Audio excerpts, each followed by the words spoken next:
Okay, here we are with a portrait, and we've been talking about portraits for a few days now.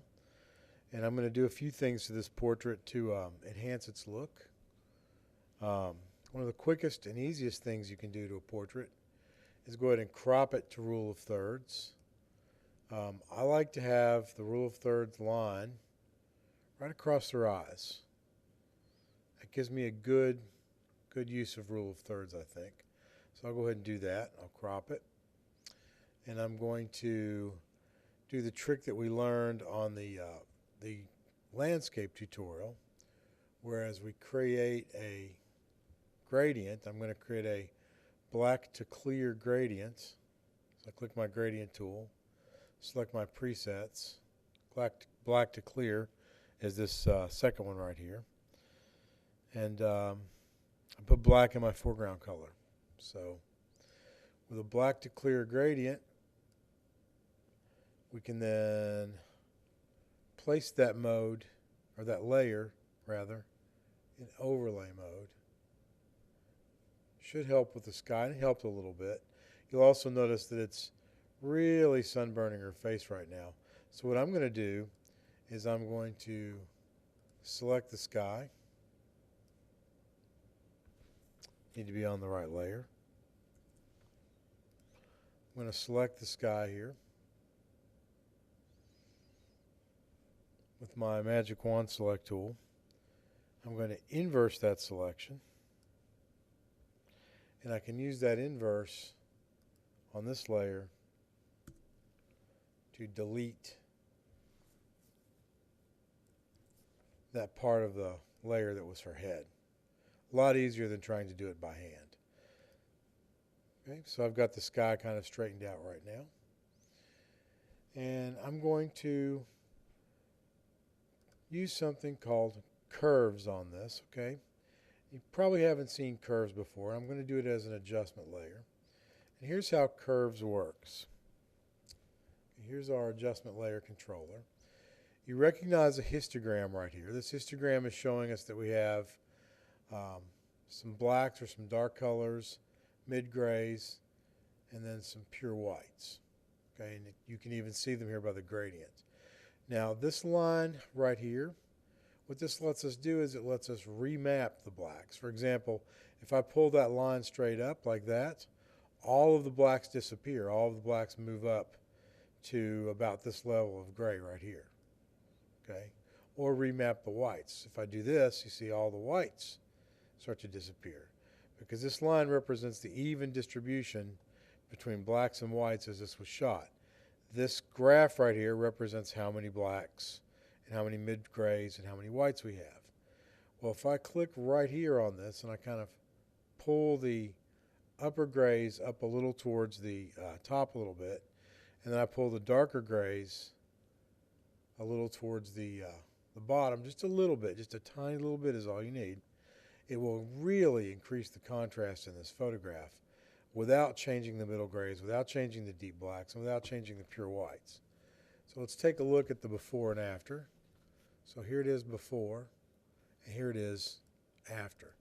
And more contrast like that in a photo really gives it more of a 3D look. It gives it a real dimensionality. Okay? Now I'm going to go ahead and close that down. And I've still got my adjustment layer. And one thing you'll notice is every time you add an adjustment layer, you get this layer mask.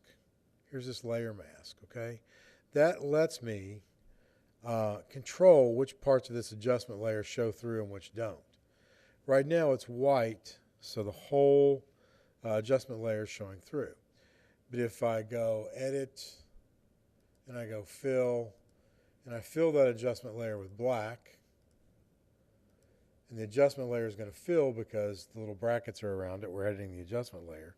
What this lets me do is take my paintbrush, have a white color here, and paint the parts back in where I want that adjustment to show. Okay, see right here where there's a white area?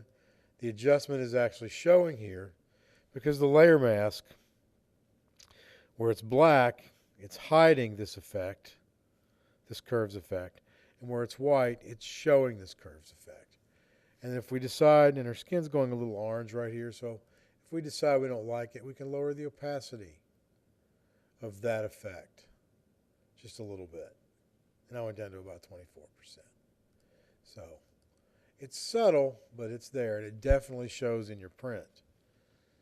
Okay.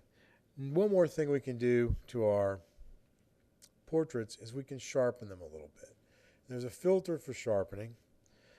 Bear in mind that if you don't get the focus right, if your camera's just plain out of focus when you shoot something, it's going to be out of focus.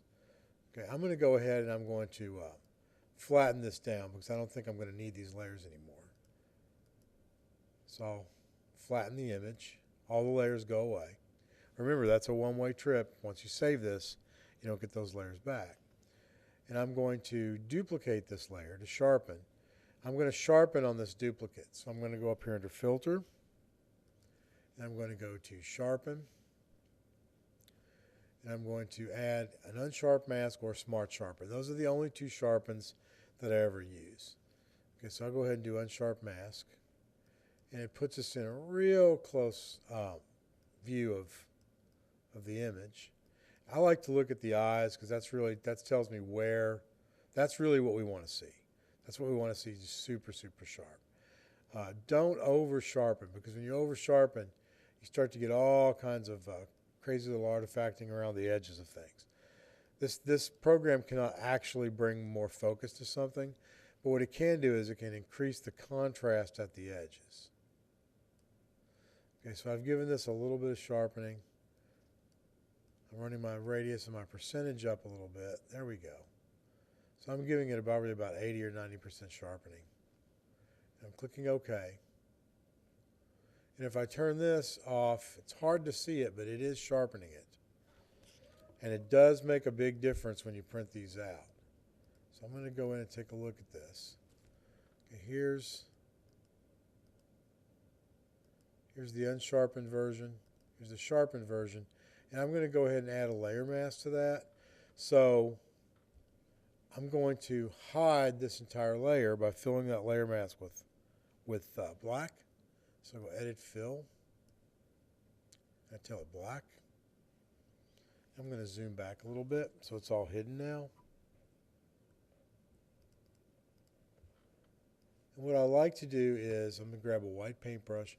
I like to sharpen across the eyes.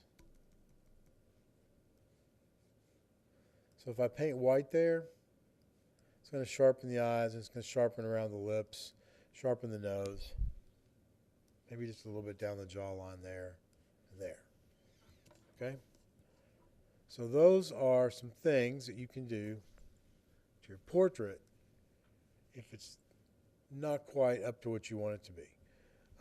I like to say with the tools here, you can take a portrait that, on a scale of 0 to 10, that portrait might be a 7 or 8, and you can kind of raise it up to a 9 or 10.